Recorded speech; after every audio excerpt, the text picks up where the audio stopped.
है ऐसे मालूराम जी आज पूरे मिशन के अंदर उन्होंने डोगरी भाषा को पहुंचाया है। मेरी बहन पिंकी देवी जी, हंसराज जी, अविनाश जी, अमिताभ जी, सुभान हार जी, निश्चिंत ठाकुर जी, सुदेश माता जी, जयंत सिंह जी, राजेंद्र कुमार जी, रमेश जी, पवन जी, किशन जी, सभी सरपंच मेंबर साहबान, ओंकार जी, सुदेश जी और यहाँ उपस्थित सभी मेरे भाइयों और बहनों, मैं यहाँ आपसे विशेष डिमांड लेकर यहाँ पहुंचा हूँ। ये इसलिए पहुंचा हूँ कि आपके प्रति मंडल अध्यक्ष जी, इस क्षेत्र के प्रति बलवंत मनकोटिया का दिल किसी के लिए धड़कता है तो वो लाठी क्षेत्र के लिए धड़कता है। वो जब भी बात करते हैं तो लाठी क्षेत्र की बात करते हैं, कि वहां के सरपंचों की बात करते हैं, वहां के विकास की बात करते हैं। मैं आपको 3 बातें कहने आया। देखिए, प्रधानमंत्री मोदी जी ने जो कहा है वो आज तक हुआ है। मनकोटिया साहब, आपके क्षेत्र के लोगों के मकान रह गए, अभी 3 करोड़ नए मकान मिलने। मेरी बहन आपसे निवेदन है, सरपंचों को लेकर एक टीम बनाओ, सभी के फार्म भरो और 3 करोड़ नए मकान आ रहे हैं। कोई घर ना बचे जिसका मकान ना रहे, हर एक को मकान मिलना चाहिए। पक्का मकान मोदी जी का प्रॉमिस है, ये मोदी की गारंटी है जो पूरी होगी। हाँ, ये भी इन्होंने बताया सर्वे लिस्ट में नाम लिया। मेरे को उस अधिकारी का नाम बताना जरा, उसका भी काम खींचते हैं, हमने आपका नाम नहीं लिया। पर अब दीदी उसका कैंप लगाना पड़ेगा, ये पीछे ना रहे। सभी सरपंचों को लेकर मंडल अध्यक्ष जी कहा है, मंडल अध्यक्ष जी इसकी चिंता करनी। इसके अलावा मेरी बात याद रखना, SC ST भाइयों के लिए कई स्कीमें, गरीबों के लिए जिनके पास अपनी जमीन नहीं है उनको हमारी सरकार 5 मरले जमीन देगी। कितनी? और मैं मंडल अध्यक्ष जी को कहूंगा, संकल्प पत्र आया है, मंडल अध्यक्ष जी संकल्प पत्र आया, आपके पास टेम्पलेट आया है संकल्प पत्र। भाई साहब, इनसे संकल्प पत्र ले लेना। वो लिखित में हम दे रहे हैं, लिखित में कि हम 5 मरले जमीन देंगे। वो कागज समेट के रख लेना और इस कागज के अंदर हमने लिख के दिया है। अभी आपके सबके घर पे राशन आ रहा है, जिनके घर आ रहा है याद करा करो। अभी 5 साल के लिए इस राशन के अवधि को बढ़ा दिया है, 2029 तक आपको राशन आता रहेगा। गांव में घर मिले कुछ लोगों को, बाकियों को भी मिलेंगे। घर नहीं बचेगा, सभी को घर मिलेगा। और जिसके पास जमीन नहीं है उसको 5 मरले जमीन मिलेगी। ये हमने लिख के दिया है, लिख के इसमें दिया है।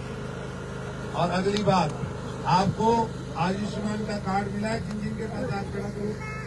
ये मनकोटिया साहब जीत के 8 अक्टूबर को जाएंगे तो ये कार्ड 7 लाख रुपए का हो जाएगा।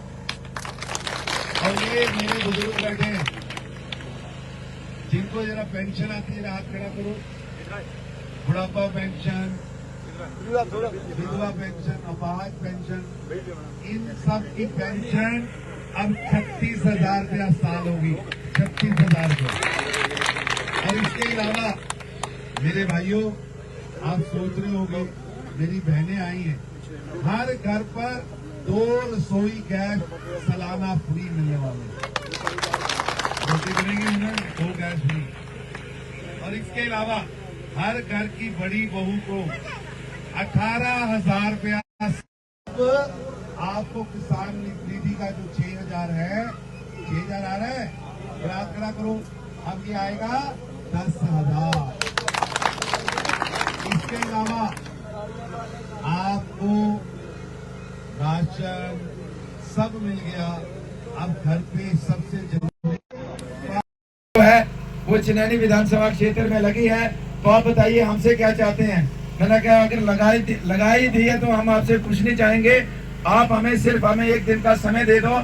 चिनैनी विधानसभा क्षेत्र में, और उन्होंने पहले 22 तारीख का तो वो पोस्टपोन हुआ किसी वजह से, 26 तारीख को अमित शाह जी चिनैनी विधानसभा क्षेत्र में अपना प्रवास कर रहे हैं। तो उसका आपको सभी को सादा भी है और आपको इन्विटेशन भी है। अमित शाह जी जिंदाबाद जिंदाबाद जिंदाबाद, अमित शाह जी जिंदाबाद जिंदाबाद जिंदाबाद, तरुण चुग जी जिंदाबाद जिंदाबाद जिंदाबाद, बढ़िया साहब जिंदाबाद जिंदाबाद जिंदाबाद। तो उनका प्रवास की मांगा कि तरुण जी, मैं इसलिए नहीं मांगा था कि वो सिर्फ कोई कैंपेन के लिए, क्योंकि अगर 90 विधानसभा क्षेत्र अगर आप देखेंगे तो सबसे बैकवर्ड क्षेत्र अगर कोई है वो चिनैनी विधानसभा है, और चिनैनी में सबसे बैकवर्ड है तो लगभग वो लाठी मंडल हमारा और इसके जैनी की जो चिनैनी की कुछ पंचायतें हैं सबसे बैकवर्ड है। तो मैंने आपके नोटिस में रास्ते में भी लाया कि यहाँ एक सबसे बड़ी जो डिमांड है, हालांकि मोदी जी के कार्यकाल में लगभग 80% गाँव जो हैं ये सड़क के साथ जुड़े हैं, लेकिन अभी भी 20% ऐसे हमारे गाँव हैं, मोड़े हैं जिनको सड़क की बहुत ज्यादा सख्त जरूरत है। मसलन हम यहाँ से पचौन की बात करें, चप्पड़ की बात करें, तो वहाँ से अगर उनको लाठी में किसी बहन की अगर डिलीवरी है, लाठी में आना है तो 5 घंटे पालकी में उठा के लाने के बगैर उनके पास कोई व्यवस्था नहीं है। तो इस तरीके की अपर चिखेड़, मतलब मैं अगर नाम लूंगा तो सभी, तो लगभग 80% गाँव जो मोदी जी ने अपने कार्यकाल में जोड़े हैं, और मैं आपको भरोसा दिलाता हूँ जो 20% बचे हैं तो मोदी जी का 5 साल का जो टेन्योर है वो भी पूरा है, तो उसमें मोदी जी करेंगे। लेकिन इसमें हमें चुग साहब का ये चाहिए कि हमारे 4th फेज में तकरीबन हर मोड़ा जो है उसका प्रोजेक्ट चला गया है।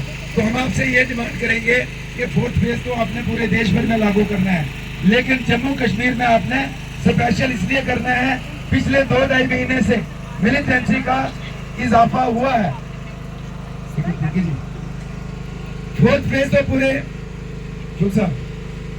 4th फेज तो पूरे देश भर में लागू करना है मोदी जी को, लेकिन जम्मू कश्मीर को स्पेशल देना पड़ेगा, क्योंकि मिलिटेंसी का ग्राफ बढ़ने से हमारे पैरामिलिट्री, आगे बढ़ो, हम आपके साथ हैं, आगे बढ़ो, हम आपके साथ हैं।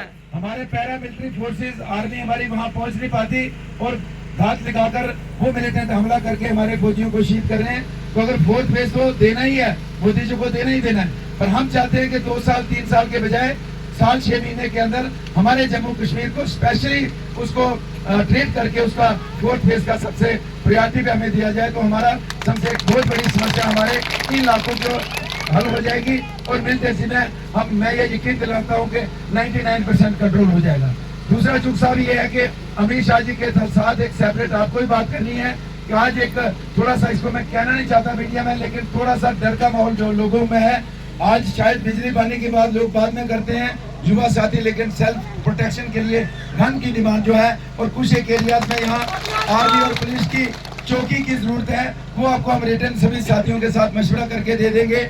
इसी के साथ हमारे कुछ पंचायतें हैं चुग साहब, जिनको स्पेशल मंडल की जो मीटिंग के बाद आपको इस तरीके से काम करना है कि हर जिम्मेदार जो हमारा पदाधिकारी है, हर मोर्चे का पदाधिकारी अपने 10-10 की टीम बना के वो चुग साहब बताएंगे, और डोर टू डोर कैंपेन में हमारी थोड़ी सी हम पीछे हैं, तो डोर टू डोर कैंपेन में पूरे तरीके से निकलना है। और मैं आपको भरोसा दिलाऊंगा, मैं चुग साहब ने मुझे अपनी उंगली पकड़ के भारतीय जनता पार्टी ज्वाइन करवाई है, और हम चुग साहब का पीछा नहीं छोड़ेंगे। जिंदाबाद, जिंदाबाद, आगे बढ़ो, हम आपके साथ हैं, आगे बढ़ो, हम तुम्हारे साथ हैं। चुग जी का पीछा, और वैसे भी मैं कहूंगा कि तरुण चुग जी सिर्फ एक पॉलिटिकल एक एक्टिविस्ट नहीं है, पॉलिटिकल लीडर नहीं है, और दिल के इतने बढ़िया आदमी हैं आप। मैं मुझे ना ही नहीं कर सका, जब इन्होंने कोई भी काम बताया मैं ना कर ही नहीं सका और ना कर सकता हूँ। तो चुग साहब हमें एक छोटे भाई के रूप में हमें मान सम्मान देते हैं, इज्जत देते हैं, और मेरी भी कभी किस बात को मोड़ते नहीं है। तो चुग साहब मुझे पर्सनली कुछ नहीं चाहिए, जो मैंने बातें की हैं कुछ नहीं कर पाया हूँ, तो इस इलाके के डेवलपमेंट के लिए आपने मुझे जहाँ कंसर्न विभाग मंत्री ब्यूरोक्रेट है दिल्ली के अंदर, जो दिल्ली वाले प्रोजेक्ट हैं, और हालांकि ये सारे सरपंच एक दिन एलजी साहब के पास गए थे, यहाँ कॉलेज की डिमांड है, तो ये भी आपको देखना है कि किस तरीके से इनकी कॉलेज की डिमांड को एलजी साहब को पर्सनली करके अपनी सरकार में। तो बाकी कुछ हाई सेकेंडरी स्कूल्स की स्टाफ की इशू है, हेल्थ में कुछ स्टाफ का इशू है, तो ये बातें हम बाद में करेंगे, लेकिन आज फिलहाल मंडल की सारी टीम को आप दिशा निर्देश दे दीजिए, और जो डिस्कस किए बड़े प्रोजेक्ट उसमें किस तरीके से आप अपना आशीर्वाद देंगे। आपका